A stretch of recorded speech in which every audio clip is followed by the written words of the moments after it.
Welcome back everybody to another Black Ops Cold War Road to Gold gun guide. In this video we're going to go over the Type 63 tactical rifle. This is one of my favorite tactical rifles. I think all the tactical rifles are pretty solid in the game.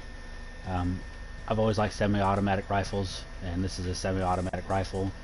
Everything that was done on hardcore Nuketown for this weapon.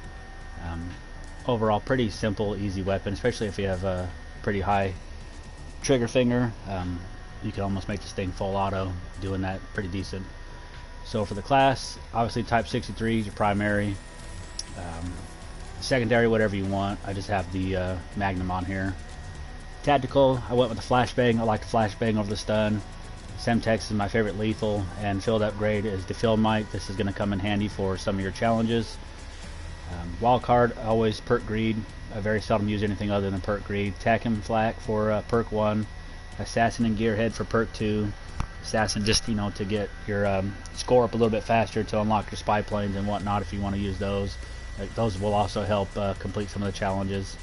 And then for perk 3, Cold-Blooded and Ghost. Even though I am playing Nuketown and hardcore and there's not a 24/7 mini-map, a lot of people are running the UAVs, so that's where Cold-Blooded and Ghost will help. And then if they have like any type of sentry guns or anything like that, that'll help keep you off, so they're not going to attack you and you can go on your longer streaks.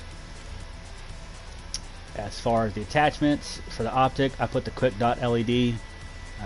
It's one of my favorite LEDs to use on here. There's a few of them that I like using, but the Quick Dot LED is a solid all-around choice. For the underbarrel, I put the front grip on. This is going to help with the horizontal recoil control. Anytime you can help with recoil, it's always a bonus, so just the fact that it has a plus 30 on the horizontal recoil control, it's pretty big to keep this thing down and steady and not bouncing side to side. For the magazine, I put the 30 round speed mag on. I don't really ever go more than just the first magazine extension, and I like to do the speed mag. 30 rounds is quite a bit, especially for a semi-auto weapon, so won't really have to reload too much, but having a speed mag, so when you do have to reload, that will help. For the handle, I put the Serpent wrap on. This is just going to help with the aim down sight time. This just helps you to get the on target a little bit quicker. And finally, for the stock, it just the wire stock. This is going to help your sprint to fire time. That way, you can be a little bit more aggressive. Like I said, it is Nuketown, so a lot of people are pushing up a lot. So this is going to help. If you are running up on them, you can get aim down sight a little bit quicker. You can sprint to fire a little bit faster. So having the wire stock and the Serpent wrap are going to really boost your aggressive play. As far as the camos, for spray, it's just get 300 eliminations. This is going to come natural over time, no problem. For stripes, just get 100 headshots. In hardcore, this thing's a one shot, one kill every time. So just aim for the head, especially if you see someone camping, just get a cheesy little headshot. But overall, this one should come natural too, especially if you're just spamming, you're going to end up hitting headshots. Shouldn't be an issue. For classic, just get 5 kills without dying 20 times. All kills coming from the Type 63. Again, hardcore is going to work out, especially in Nuketown. If you can catch them slipping, coming out of their spawn, you can just sit here and tap, tap, tap, tap, and you're going to just mow them all down. Shouldn't be hard to get, a 5 kill streak, sometimes straight away. But if you are having trouble with it, just maybe sit back. I know the Axle 3 time scope is also good if you want to just sit back and get long shots. Sometimes just sitting down in the garage and shooting from side to side, that'll help out, and having something like a bigger scope to where you can see a little bit easier, that helps out to get those types of kills. And plus you can go on longer kill streaks as long as you're not flipping the spawn. For geometric, just get 50 long shot medals. This is again where I said that Axle 3 time scope, that's one of my favorite ones to use for long shots. So just plop that on and just have battles back and forth. Sometimes you could just get lucky, like I said, and go on the longer streaks to get your 5, maybe even a 10 kill streak before someone finally gets pissy and comes over and kills from the side. But for the most part, you should just be able to sit there and have battles back and forth. For Flora, just kill 75 enemies detected, stunned, or blinded by your score streaks, equipment, or field upgrades. This is where your field mic's going to come in handy. This is where your gearhead's going to come in handy. Gearhead's going to allow you to get multiples of those, get them a little bit faster.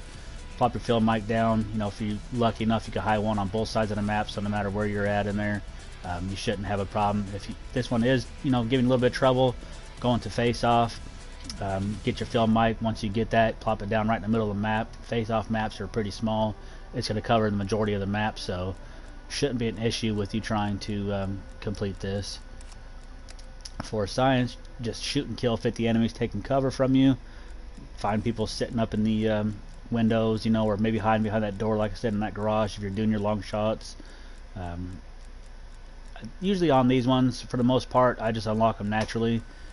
I know there are people who will sit there and repeatedly go up to the same window, so if they are doing that, just sit back and wait for them to keep coming, especially in hardcore.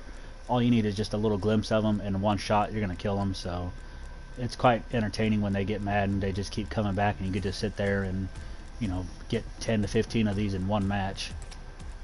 For psychedelic, kill 2 or more enemies rapidly 25 times, so basically just double kills or more, triple kills, quad feeds, whatever the case may be.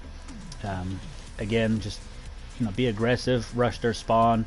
If you could get them spawning in and they're not paying attention, you shouldn't have no problem with, you know, getting double kills, especially in hardcore with this thing, like I said.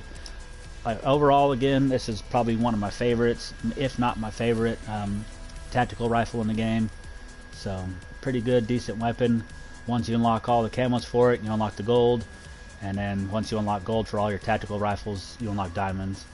Diamond looks pretty decent on this weapon. I prefer that one actually over gold this year. In Modern Warfare, I like the gold better than anything, but so far I like the diamonds in this.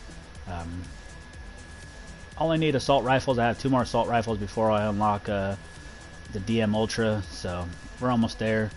But I know I have a lot of videos to make still, so just bear with me. I'm trying to get them out as soon as possible. I've just been crazy busy with work, but I will still continue to cover every weapon in the game. So if you want to sit here and watch those as they come out, just feel free to give it a subscribe. And if there's a certain weapon you want me to go over next that you haven't seen on my channel yet, I've probably already done it. So just let me know and I can make a video on that one next. If not, I'll just continue down my list. And I'll see you guys in the next one. Peace.